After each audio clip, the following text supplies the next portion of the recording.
Hello everyone, and welcome to this video. In today's video we're going to be taking a look at Trillion: God of Destruction for the PC. The game was originally a PlayStation Vita game and was then ported to the PC. The game is developed by Idea Factory and Compile Heart along with Preep partners and was released on a PC in 2016. It's a game about the Lord of the Underworld and his amazing Overlord waifus. Is it worth a playthrough? Well, let's take a look at what the game has to offer, shall we?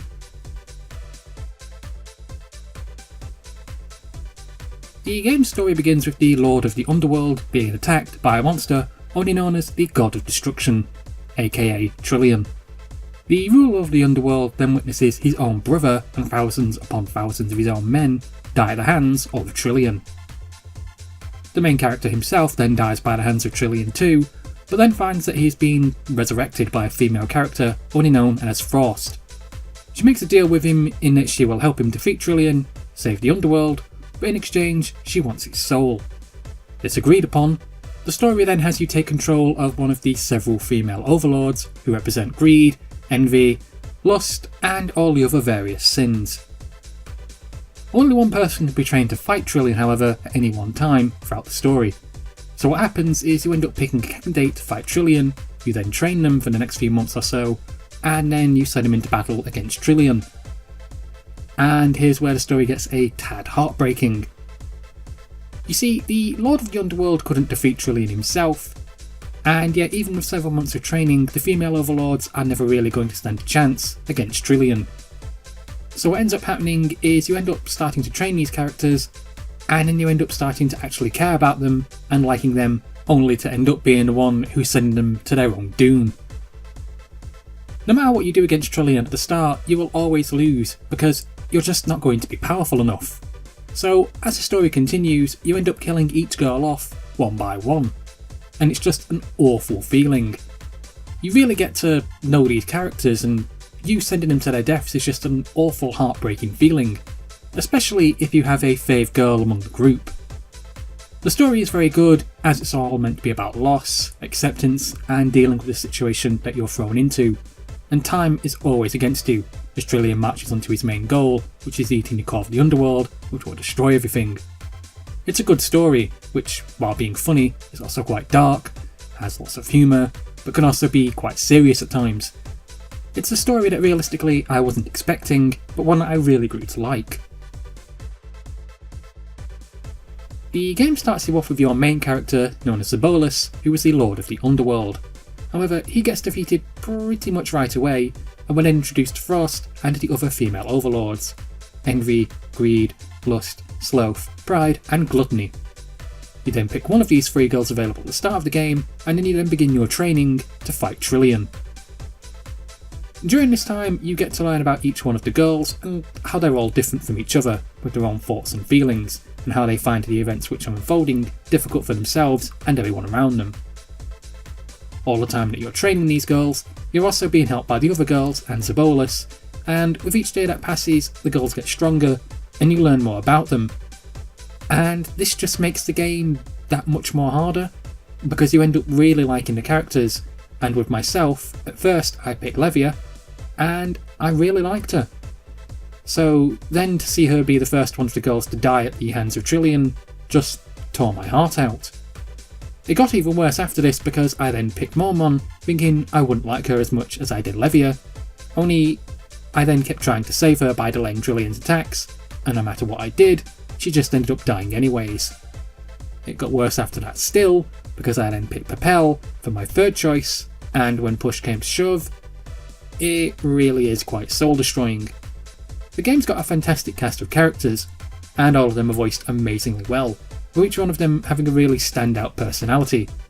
I found that I liked all the girls, which is why I found the story so difficult to go through, because it's almost like when you play Final Fantasy VII and you see Aeris die, only you have to witness that several times over, knowing you can't do anything about it. The only time in the past few years that I felt anything like this is when I played Neptunia 2, Sister's Generation, and we all went for the Conquest route. And we all know how heartbreaking that was. Gameplay for the game is turn-based, with you having a grid-like system on the main field. You have a select amount of moves to make, and so does the enemy.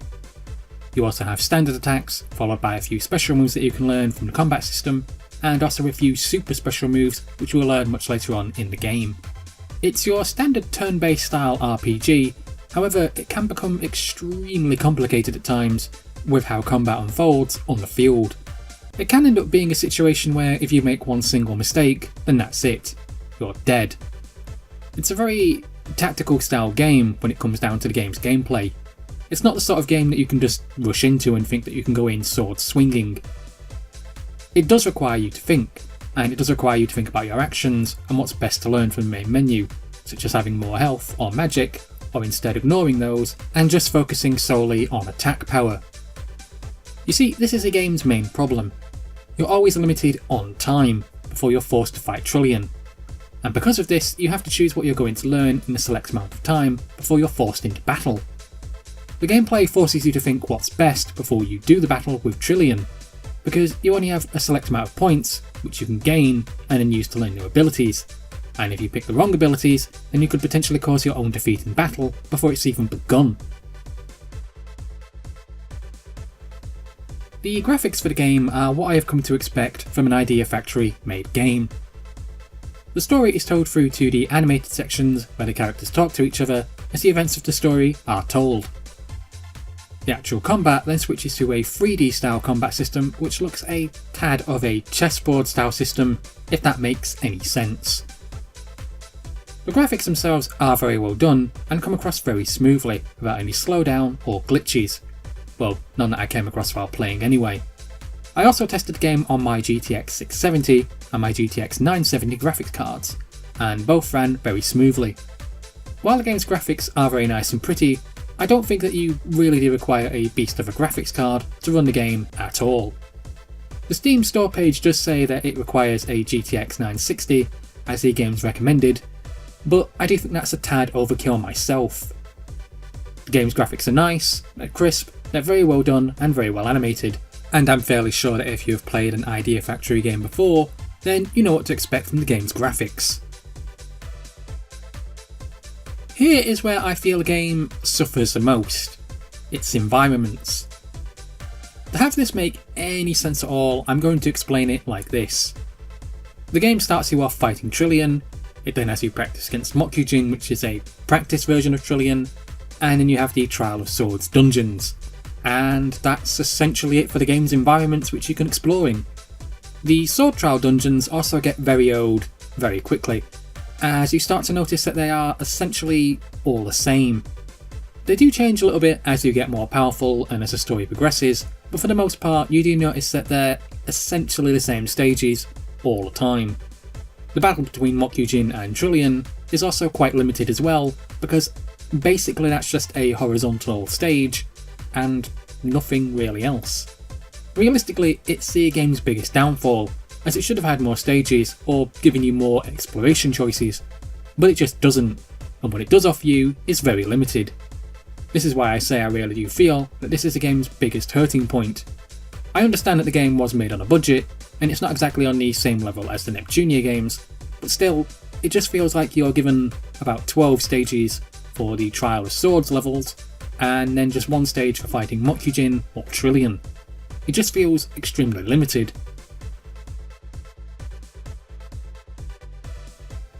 If you're sat there wondering about purchasing a game, then yes, it's definitely worth a pickup. However, I'm pretty sure that if we're being honest here, that most people will probably never even have heard of Trillian before. It's a great game and Idea Factory did do a good job of making it, but it's also not exactly the company's main franchise, which is the Neptunia series. It's another fantastic game made by Idea Factory, which doesn't seem to get the recognition that it should. And this also seems to be quite a trend as well for quite a few other Idea Factory games, such as Fairy Fencer, Monster Monopiece, and quite a few others. They're good games, but the problem is they just don't seem to shine as brightly as the Neptunia franchise. It also has to be said that I really do love how Idea Factory just kept pushing certain things in this game, and kept going throughout the entire story. It's like they take certain things such as Mokujin and various other elements, and while the game's also got a heartbreaking story, I couldn't help but laugh at all the insane stuff that they just kept throwing in there throughout the game. All in all, it's a good game, and it's got a great cast of characters, good gameplay, and it's also extremely cheap to get a hold of now as well. To be honest, there isn't really any excuse for you not to at least give Trillion a try. It is quite cheap.